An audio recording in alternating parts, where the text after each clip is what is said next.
Welcome to Euractiv's Tweets of the Week, where it's Brexit forever, a billboard endeavour, and Tajani's less than clever.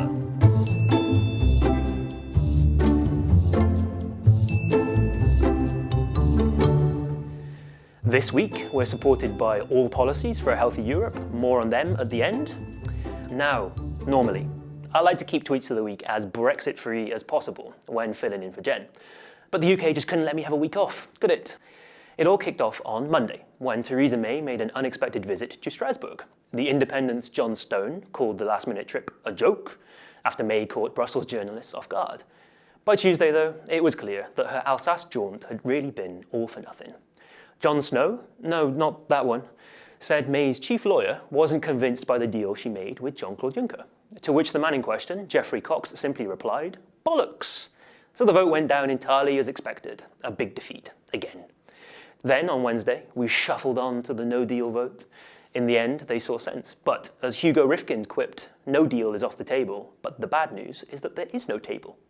For those of you that drifted in and out of the relentless Brexit news cycle, Andrew Carter put together a timeline of the saga so far, stretching all the way from the first dinosaurs to Chris Graylin's termination in the far-flung future.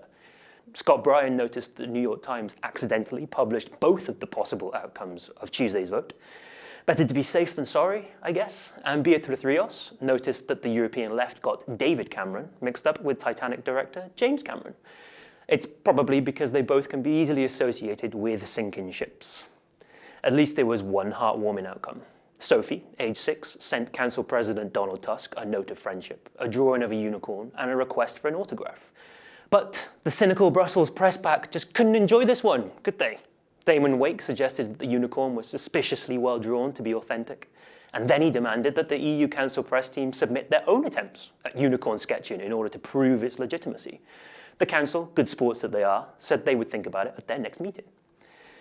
Brexit madness appears to be contagious, unfortunately. And in Hungary, controversial billboards of Jean-Claude Juncker and George Soros were partly taken down, so the EPP leader Manfred Weber wouldn't see them during his visit. Peter Murphy asked whether the billboard on the city side would also be removed so that Weber wouldn't see it on his return to the airport.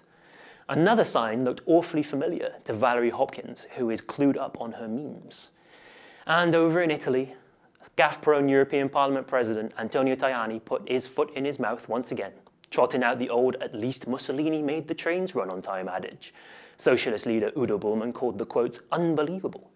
The Italian politician was quick to defend himself, saying, "Shame on those who manipulate what I've allegedly said on fascism." He also demanded that Bullmann apologise to him for distorting his words. Tajani would later see the error of his ways and say that he was sorry. This year's election campaign is going to be an interesting one, that's for sure, especially since James Crisp has decided to enter public life and run as an MEP. But we were all bitterly disappointed to find out that it was all just a wind-up.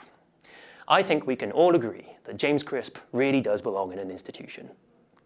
That's it for this week. Big thanks to All Policies for a Healthy Europe for supporting this episode. To see how they want to make the health and well-being of citizens a top priority for Europe, check out the launch of their manifesto next week at Wellbeing EU, or go to healthyeurope.eu. Hopefully the next time we see each other, Brexit will have been consigned to the footnotes of history, although we won't hold our breath.